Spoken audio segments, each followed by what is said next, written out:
Kto má záujem, prihláste sa. Mikrofón poputuje k vám. Nech sa páči.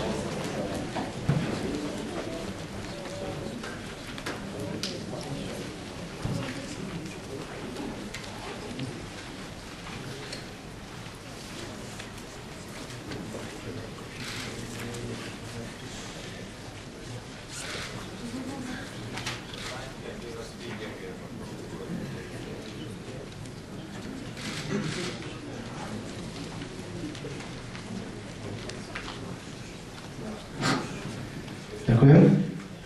Kazna, Konzervatívny inštitút.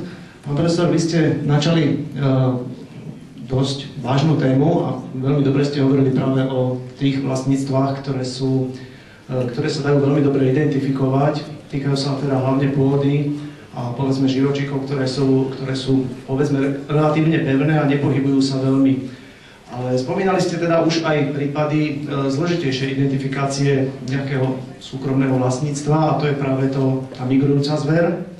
A netýka sa to teda len tej pohybujúcej sa po súši, ale napríklad aj teda tie veľké migrujúce zvieratá v mori a takisto migrujúce vtáky, ktoré chodia do letných krajín.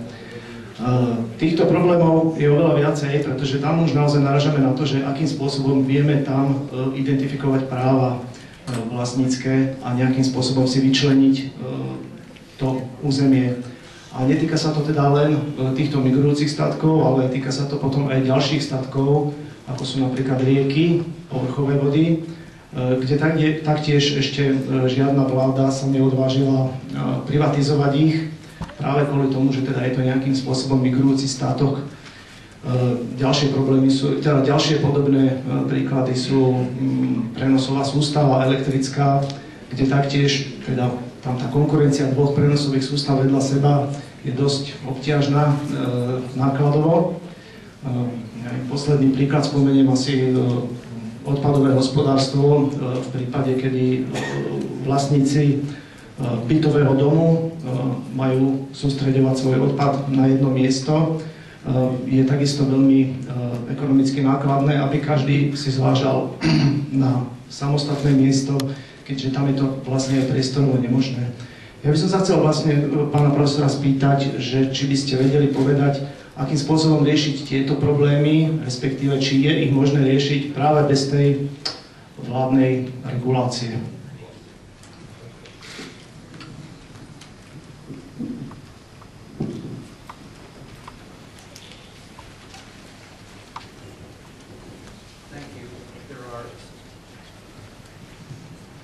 Thank you. There are several excellent questions here. So, in the case of fugitive resources, these are subtle questions, and the details matter. And so, in the case of oil, the most important of the fugitive resources, and the one that gave rise to the original legal framework surrounding fugitive resources, the idea was that tests had to be done to come up with some estimate as to what the proven reserve was available under a particular part of the land. And so if they came up with, they might come up with an estimate that there are 1 billion barrels of proven reserve under the surface, and then they look at what's on top of the land. One of the things that they could do, and in some cases did do, was they said, well, if you own 10% of the parcels of the acreage that exists on top of the reserve, then you have a right to drill and gain access to that oil if you're over top of that oil pool. But if you own 10% of the land, you have the right to extract 10% of the reserve. So that was, none of it is going to be easy, but that was a way of, in effect, you privatized the surface of the land, but you didn't privatize the resource that was underneath. That was a way of trying to privatize the resource that was underneath as well. So that's just an example. And that wouldn't work in the case of maybe geese or deer or something like that, or fish. But there are other ways of handling that. And the basic idea is to figure out, you have the resource, 100% of the resource. The access rights to the resource have to add up to 100%, not more than that. And then you get to use your percentage as determined by something like the percentage of the land that you own. So in the case of water in the western United States, different states have ownership rights to the Colorado River. They're allowed to pull a certain amount of water out of the river. Now, there are various problems there. First of all, the rights add up to significantly more than 100%. So that's a mistake, it's bad, but nobody wants to reduce their percentage, so it's, but the states at the moment are voluntarily taking less than their legal share, and there will be a disaster if they ever give up on that voluntary restraint. And then there are other issues as well. So you can see, you know, there are problems that haven't been solved, but when you look at the way that people fail to solve the problems, you can see what a real solution would look like. So you've got the Colorado River heading down to the sea, and the city of San Diego in California would like to have much greater access to that water. There's millions of people there.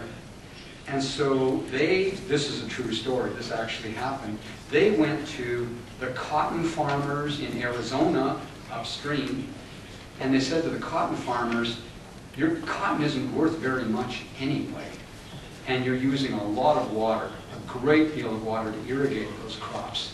So what we want to do is we want to pay you many times the value of your cotton crop just to not do anything. Just leave the water in the river, don't take it out of the river, and we'll pay you several times what the cotton was worth.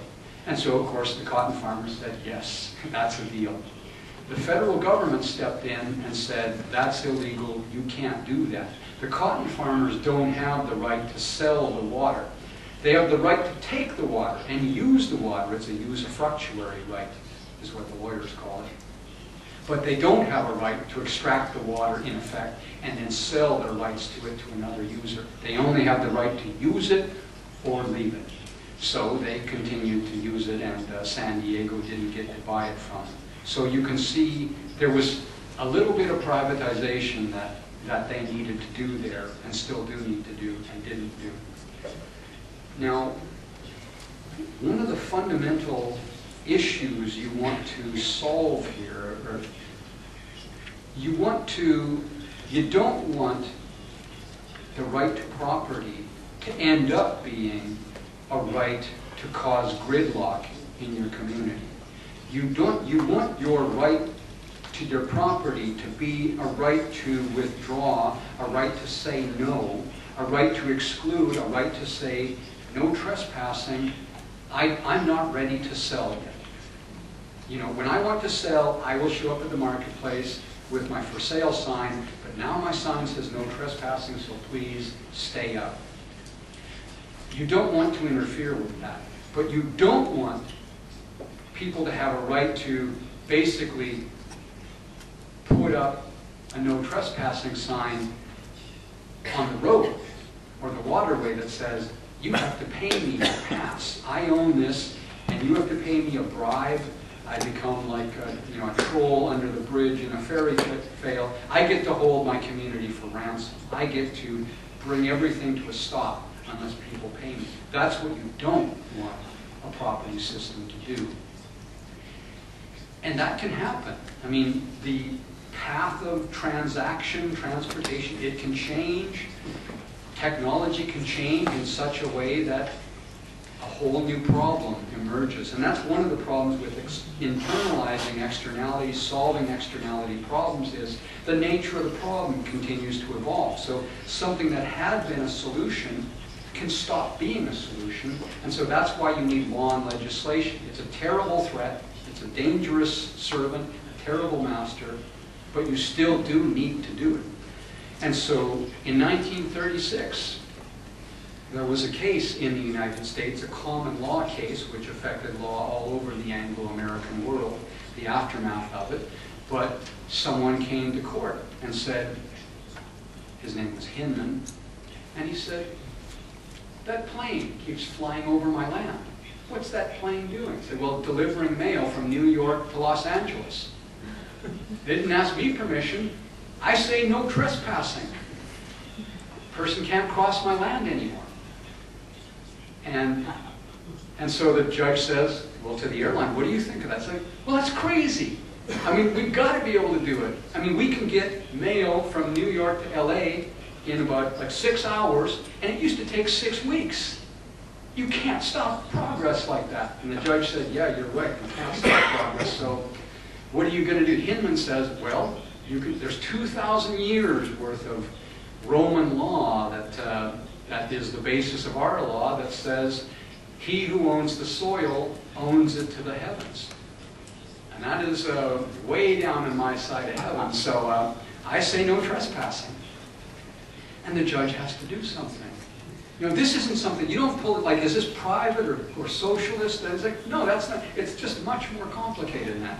So what the judge knows what the decision has to be. The judge has to say 2 things. First of all, you do get to put up a no trespassing sign. Second of all, you can't put up a no trespassing sign in such a way as to bring the transportation of your community to a halt. You can't make the community have to bribe you every time they want to move. So you can put up a no trespassing sign, but you can't put it at 10,000 feet. So the judge says, well, actually, we have another very ancient tradition, which is that there are navigation easements. So if you own the shoreline, that doesn't mean that you can forbid ships from entering, going through the waterway at the mouth of the river in order to get to a port. You can't stop ships from going to London, say. And so that is called a navigation easement. And so what the lawyers and judges said after that was, okay, well, there are navigation easements in the sky as well. They're like tunnels in the sky. You don't get to, you know, because there's a private owner underneath you, you don't get to sell tourist trips and we're going to sell, you know, we're going to sell the right to spy on the farmer down below. You don't get to do that. You don't get to dump the contents of your toilet out the back of your plane as you're flying by. But you do get to fly your mail from New York to Los Angeles. So there are tunnels in the sky that permit you to go from point A to point B for the purpose of enhancing the commerce of a nation. And the right to say no trespassing doesn't give you the right to interfere with commerce. And that is sort of a principle that has been, in different ways, has come up again and again in the evolution of law, and there have been extremely wise common law judges that have resolved disputes that way. And in the same way, if people are fighting over oil, that person saying, he stole my water or he stole my oil, judges have to resolve those disputes. And the basic principle is, you've got to send those people away from your court, not needing to kill each other, not needing to fight. They've got to be able to live with each other. You've got to give them a rule that they can all live with. And you've also got to give them a rule that will be instructive for everybody else who might get into that same situation in the future. So there's no, I mean, there are a lot of details, and there's a lot of complicated logic. There's a lot of pretty simple logic as well, like you've got the internalized externalities. But basically what judges and good lawyers, good legislatures do, you resolve the conflict. You don't have to do justice in some sense. The point isn't to make sure that everybody has their equal share. The point is to make people able to live together in peace and to be able to produce in peace and get to the market in peace. And you send a signal to everybody else who might get into that same fight so that they know what to do in order to avoid fights like that in the future. Those are the principles that drive the evolution of law when the law is working. Kto má záujem? Ďalší spýtaj.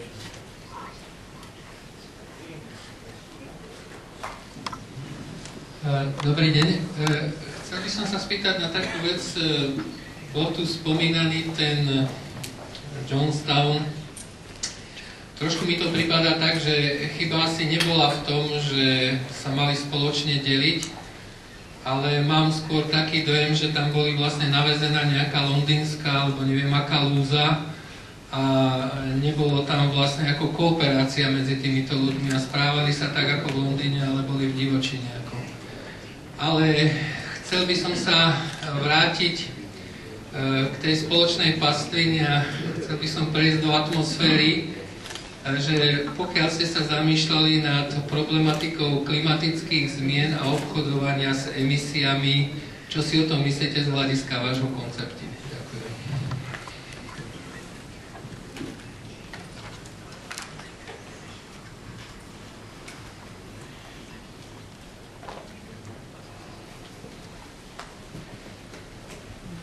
Well, thank you.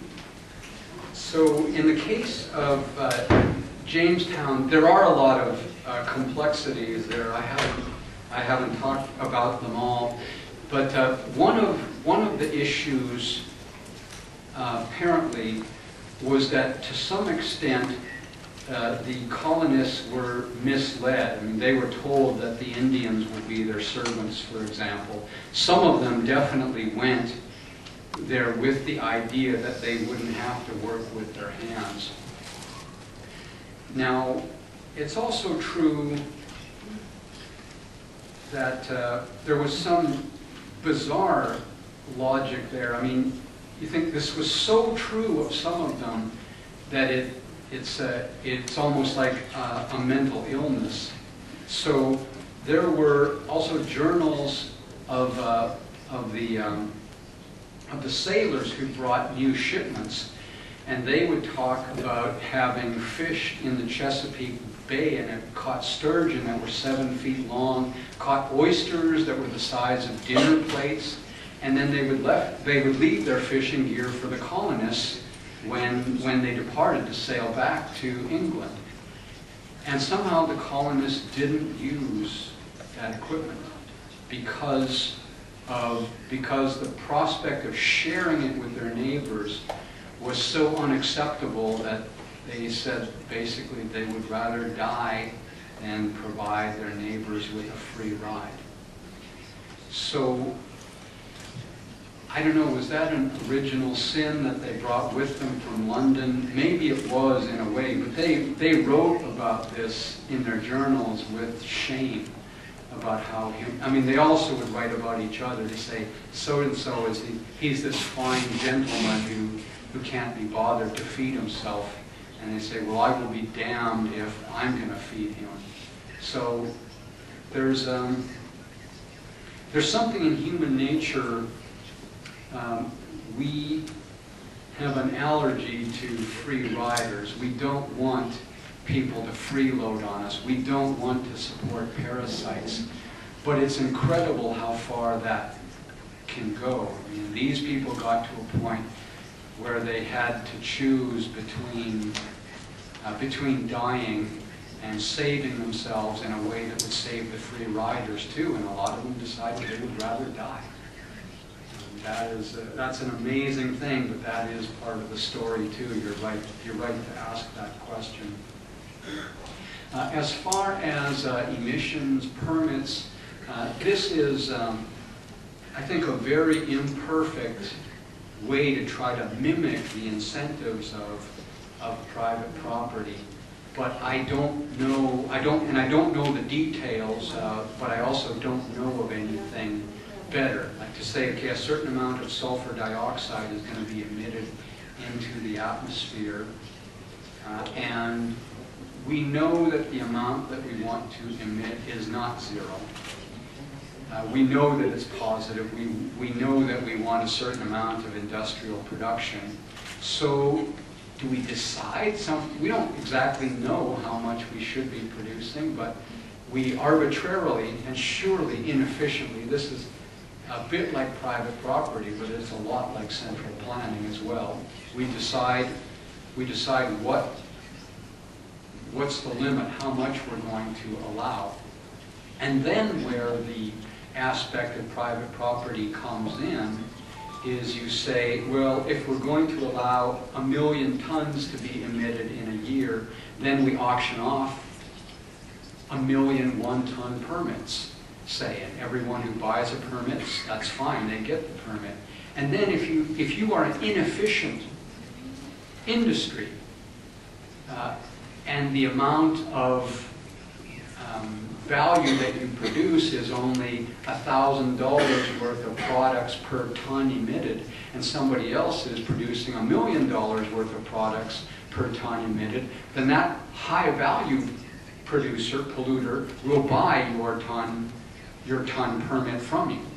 And so that is a good aspect of privatization there. So if you decided that 1 million tons, for some reason 1 million tons is the right target, those 1 million tons of emission get concentrated in the hands of high-value producers.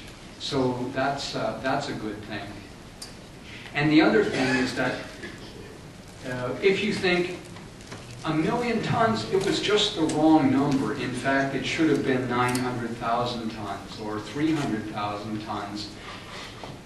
If that's true, then you'll actually get some of those tons permits being retired, because folks like the Nature Conservancy will say, okay, we're going to take some of those, we're going to buy some of those permits and retire them, take them out of commission. And so you have to send us money so that we can buy these permits.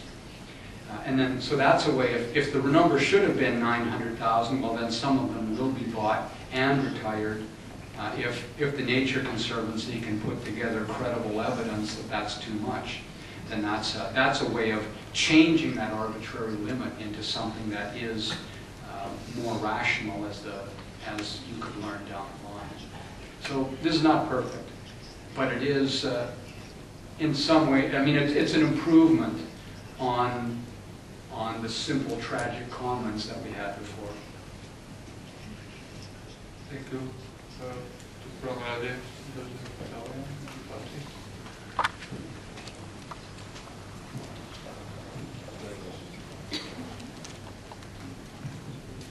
Hello, I would have a question. So if this paradigm does apply also to currencies, for instance, you have a central bank or some other banks that via great expansion create new money for themselves, and everyone else is losing money via inflation, would that make sense to make private currency for everyone, for every individual? What do you think? Okay, so the question is, what do I think about private currency? A currency can be a tragedy of the commons as well, and that's true. Again, I'm not an expert on the euro, so I don't have much to say about that, although it does sound like it's obviously a problem, and predictably a problem. If you're a bank and you issue a currency, there's a question, is that currency counterfeit? Well, the thing that would make it not counterfeit is if you stand behind that currency and you say, if you bring that note back to our bank, we will give you a certain amount of gold or a certain amount of land or something like that, or a certain amount of buying power, one way or the other. We'll guarantee this. Then it's not counterfeit if you do that. You may have 1,000 currencies in your town, but the currencies that meet that condition are not counterfeit. What would make a currency counterfeit is if you don't stand behind it and you're depending upon somebody else without their permission to stand behind it. You're printing maybe, you're printing pieces of paper that say backed by the full faith and credit of the United States Treasury, but they had nothing to do with it. They didn't authorize that printing. Then that is counterfeit. And if you, as you print those bills, then what you're going to see is inflation. And I'm not an economist.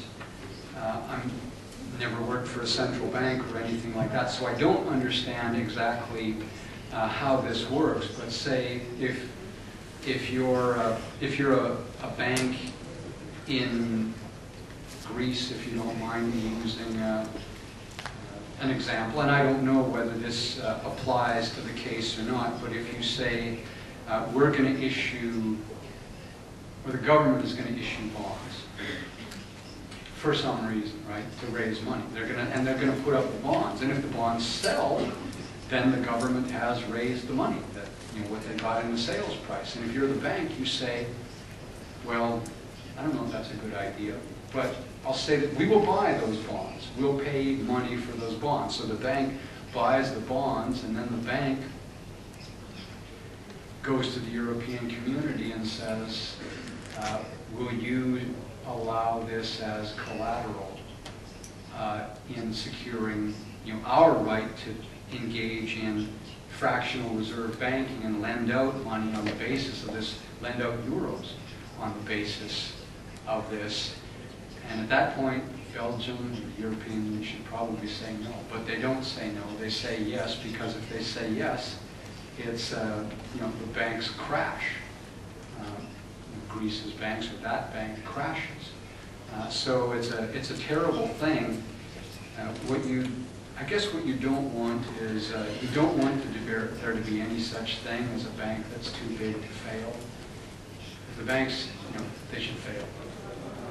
There's no such thing as too big to fail. And if you let them terrify you into thinking that they're too big to fail, then you've got a tragic commons on your hand, and you've got people basically inflating not only their own currency, but the currency of other peoples, other countries, and so on. So there's a reason to create a larger community, because you want to lower the transaction costs, and there are good things that happen when you lower transaction costs, when you make it easier for people to do business, when they don't have to know the same language, when they don't have to have the same currency exactly, when they don't have to, you know, they aren't restricted to a certain smaller subset of the labor pool. They can hire appropriate workers with the appropriate qualifications anywhere. You know, you get a lot more efficiency. You get massive increases in the possibilities of gains from trade. And in fact,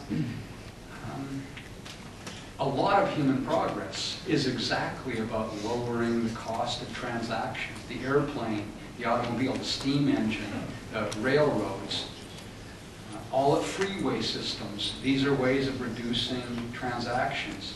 Also, something like the barcode reader. You can go through a supermarket checkout many times faster, and not only that, but the inventory. I mean, something a corporation like Walmart is made possible, really by the barcode reader, because there are signals. When you pass a product over that barcode reader, there are signals being passed all over the world that say you need to restock this product. Bratislava needs more Cheerios or something like that. They get the signal far more quickly and reliably than they otherwise would because of the barcode reader. So a tremendous increase in efficiency there. Something like Federal Express, just a delivery company. These things explode the possibilities for human prosperity, reducing transaction costs. But what you want a legal system to do is not just reduce transaction costs, but produce an optimal trade-off between transaction costs and externality costs. And this is a case, we're looking at cases now where transaction costs became reduced, but the potential for rising externality cost is a catastrophe. And it's not just the United States is doing the same thing. Canada is not. The United States is. Do nás záujem, nech sa páči.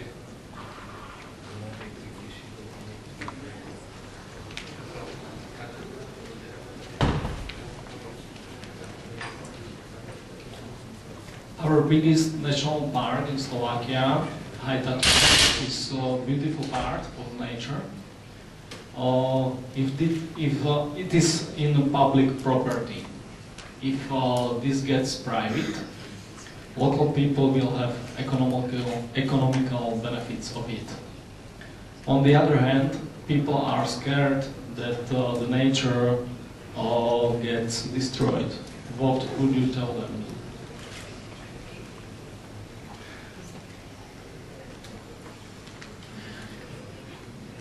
Well, thank you. So I said it isn't just a matter of abstract theory whether roadways and waterways should be public property or private property. I think it's very clear that the means of production should be private property. It's very clear that the responsibility for deciding how much to consume and to pay for what you consume, that should be a private decision. That should not be an external cost, and including things like the healthcare system. But roadways? No, that's a more complicated case. That's a trade-off. There's a real choice there, and there are pluses and minuses. And with parks, I think it's the same. If you decide that if your park is not being overused, and you can just let people, anyone who wants to use it can use it for free, and if only a small number of people use it, then you don't have a problem. You don't have a problem, so you don't need a solution. But say the number of users is threatening to rise to a level where there will be too much traffic, there will be congestion, there will be overcrowding and overconsumption of that parkland. Well, then something has to happen. And there too you've got a trade-off. If you've got a private owner, then the private owner puts up a gate and says, I'm only letting in 100 people today and you have to pay a certain admission. Because 100 people is, in my mind, that's the carrying capacity. So a private owner manages it that way. Now, if you have the state, well, that's a different case. And the state isn't the only form of the public. You can have a community, and there have been plenty of examples, long before there were governments of any kind. There were things like public parks and public land and so on. And so communities in spontaneous ways can regulate themselves in the same way as communities can develop a language. They don't need a government to give them a language. They can give themselves a language. They can give themselves a village green as well for communal grazing and so on, or communal worship.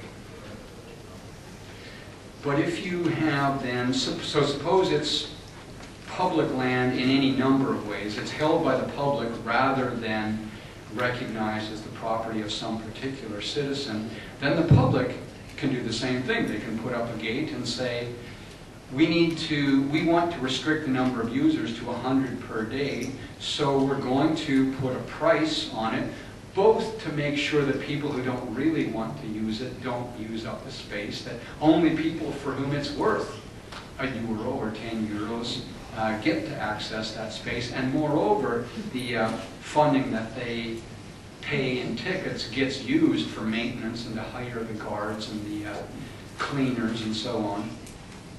The other thing they can do is say, well, what about people who can't afford 10 euros for admission? That's a lot of money.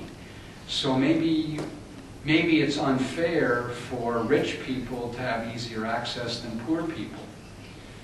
You say, okay, well then the solution to that isn't to lower the price to 9 euros. If you're afraid that somebody somewhere will be so poor that they can't afford to pay the price of X, well, you've got to let X equal 0. You know, if you say, what if a visit to the doctor costs $10? And you say, well, that's not very expensive, 10 euros. That's not that expensive. But somebody somewhere, sooner or later, will be unable to afford it. The only solution to that is to lower the price to 0. Or maybe you have to provide transportation costs to the doctor as well, just in case somebody somewhere will sooner or later be unable to afford the transportation costs. Okay, so the point is, at some point you realize that at least theoretically for this park or for any service, there's a reason to lower the price to 0. You're still going to do some rationing there. You're going to say, okay, the price is 0, but we still should only be allowing 100 people a day to use this. Well, then what's happening is people are lining up. Instead of them paying money, they're paying time. And you have then hundreds of people lining up trying to be some of that first 100 or next 100 to get in the door. And if these people are rational and if they're free, then they start paying money to get to the front of the line. Then they say, I'm going to have to wait all day. I'll tell you what, look, somebody up ahead, just trade me places for 10 euros. I'll pay you 10 euros to get out of the line and give me your place in line. Well, then you're doing, in a way, the same thing that you were doing before. But that's what's going to happen unless you make it illegal. You say, this place you have in line, that's like an Arizona cotton farm. You have the right to use that place in line, but you don't have a right to sell it. Okay, so you force the market to be inefficient in that way because somehow, I don't know, you think that there's some ethical reason. There isn't.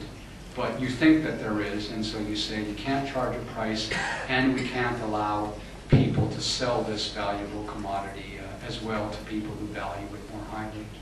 But thing is, it's going to be paid for one way or the other. It'll be paid for with money or it'll be paid for with time. Making it public, making it private. You can't change the fact that it's going to be paid for. You can't change the fact that it's a valuable commodity and it's not going to be free. Mám záujem další speaker. Zapáči.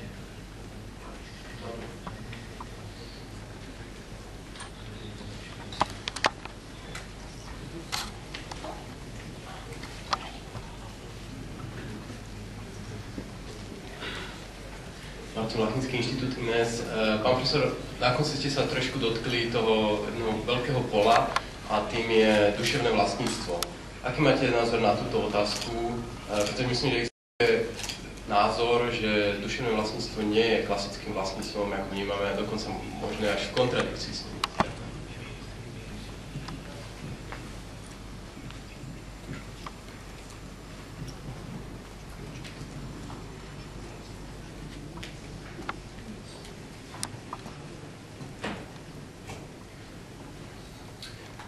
Well, thank you. Another important question, very elegantly asked.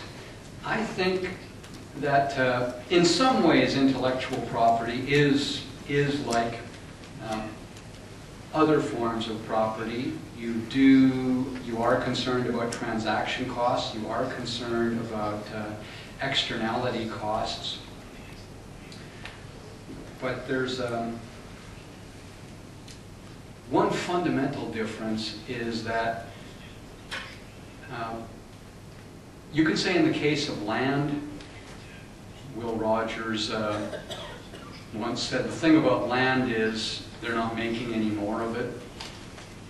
And with intellectual property, of course, that's maybe its most important feature is that people are creating more all of the time. So in some sense, there's something public, non-rivalrous about the nature of intellectual property. So you want to encourage people to produce intellectual property.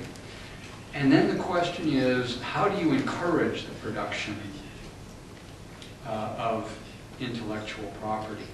And that's a difficult and extremely important issue, one of the most important issues we have today. Intellectual property, probably already, the supply of intellectual property in the world is many, many times, it's worth many, many times more than the stock of land in the world. The value of land is, David Friedman estimated that it's worth about 5% of the economy, and much of the rest of the value in the economy consists of intellectual property. I don't know where that figure comes from, but in any case, we're talking about the most important kind of property going forward is intellectual property. So you say, well, let's introduce a system of copyrights and patents in order to privatize intellectual property, to give the owners sole and exclusive despotic dominion over the land, over the intellectual property, over a new formula for an antibiotic, for example. Well, that's only one of the things that you want to do with intellectual property. The other thing that you want is it's sort of like a common roadway. Ultimately, you want that product to be as inexpensive as it can possibly be. You want that product to be dispersed throughout the world. You want someday aspirin to be an extremely cheap thing that even poor people can afford to buy aspirin. And so there's a trade-off, and that's why intellectual property is not fee simple property, as the lawyers call it. It's not that you and your children and your children's children own this patent. The rules are more subtle than that, and they're more temporary than that. So because you've invested possibly hundreds of millions developing a new drug, you are issued with a patent, which means you are the sole licensor of production of that product for a certain amount of time, but not forever.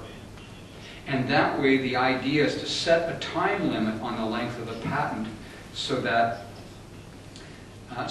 the person who invests in creating that new kind of property can reap a significant profit from the creation and marketing, production of that property, but also that eventually that new form of intellectual property, as it becomes an old form of intellectual property, it basically becomes public property, and at some point anyone, the patent expires and anyone can go into production of that economy. And when you do that, that's where the greatest value for a community comes from, is because everybody else is jumping in and now producing this product very cheaply, using that product as a new input into various production processes that it didn't exist before to be part of, or it was too expensive. Now it's cheap, and now it's a new kind of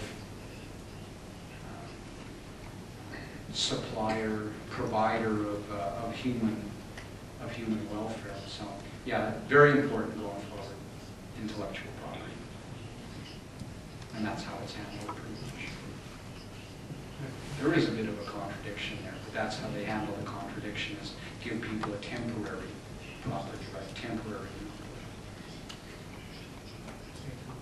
To last question. Kto ma záujem, nech sa páči.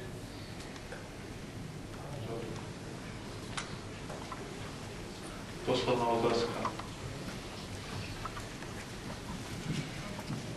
Dobrý deň, prajem, Mazoj, ostatník je moje meno. Chcem vás poprosiť, profesor, ste spomínali slobodu a štruktúru slobody. Chcem sa vás poprosiť, keby ste vysvetlili vo vašom vnímaní, aká je, nechcem európsku, ale americkú štruktúru slobody. Že by ste definovali vo vymedzení. Ďakujem.